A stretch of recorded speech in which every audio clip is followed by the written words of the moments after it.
You know, and I've often thought that I've been fortunate in my marriage, because you think, well, you get married and you live happily ever after. It's like, that's not it, is it? You don't want that even. You know what do you want? You want your partner to do just all she's going to do is sprinkle rose petals in front of you, right? And pat you on the back of the head and tell you how wonderful you are constantly, day after day. Man, you'd be so sick of that after maybe it'd take a month.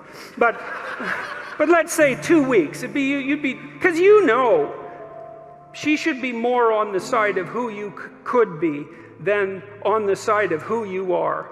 And if she's deluded enough or terrified enough to worship you in your current form, then, well, that doesn't say much for her. And it certainly isn't very helpful for you. You want someone that's going to get in the way now and then, you know, and to contend with. And I've been fortunate in my marriage because I have someone to contend with. You know, we have our discussions, and they're not easy. Well, partly because we have hard problems to solve, because life is full of hard problems. I want someone who will stand up, you know, and have her say, even if it's not what I would say. And maybe I'm even willing at times, because she's quite intuitive and a good dreamer, and I'm more facile verbally. And so we have to be careful in our relationship, because if I'm in a particularly ornery mood and she has something to say, I can usually slice up her arguments verbally, you know. And that's fine as far as I'm concerned, because I get to win. But it's stupid. Well, it's stupid. It's, first of all, that doesn't mean I'm right. It just means I can formulate verbal arguments slightly faster than she can. But her intuitions and her dreams are often extraordinarily accurate. And so we've learned to some degree, to buttress each other's arguments just on the off chance that the person that you were foolish enough to marry might know something you don't now and then about something important, you know.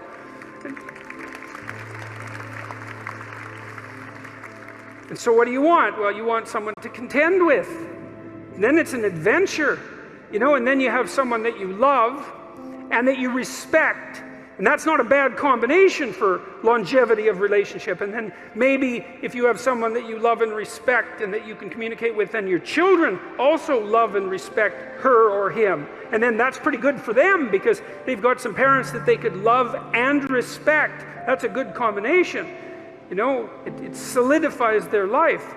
And so you want to contend with them. And you want a job that's challenging, I would say, that pushes you beyond what you already are. And God only knows how hard you need to be pushed in order to go beyond where you are. But, you know, to some degree, if you have a choice, you know, it's not that uncommon that what we'll do is choose to be pushed to the limit, especially when we're at our best. We think, wow, where's the limit? It's here. Maybe I can manage that. I'm going to push myself right to the damn limit. And then I'm going to push myself a little bit over just to see if it's possible. And if that happens, then, you know, you emerge with a sense of triumph. I'm now more than I was, right? And maybe that's what you're here to be, is to be more than you were, right? To push those limits.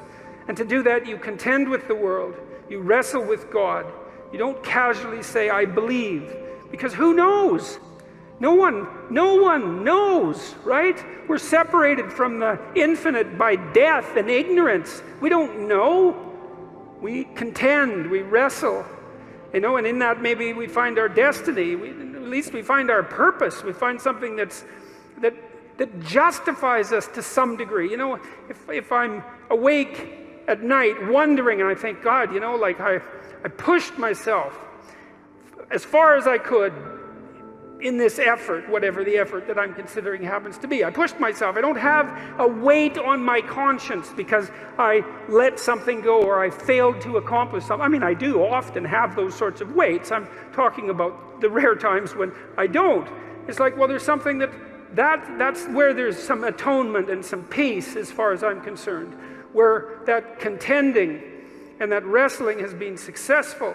And I would say that insofar as you're deeply involved in that, like completely involved in that, thoroughly involved in that, then you have the right to say that you believe in God.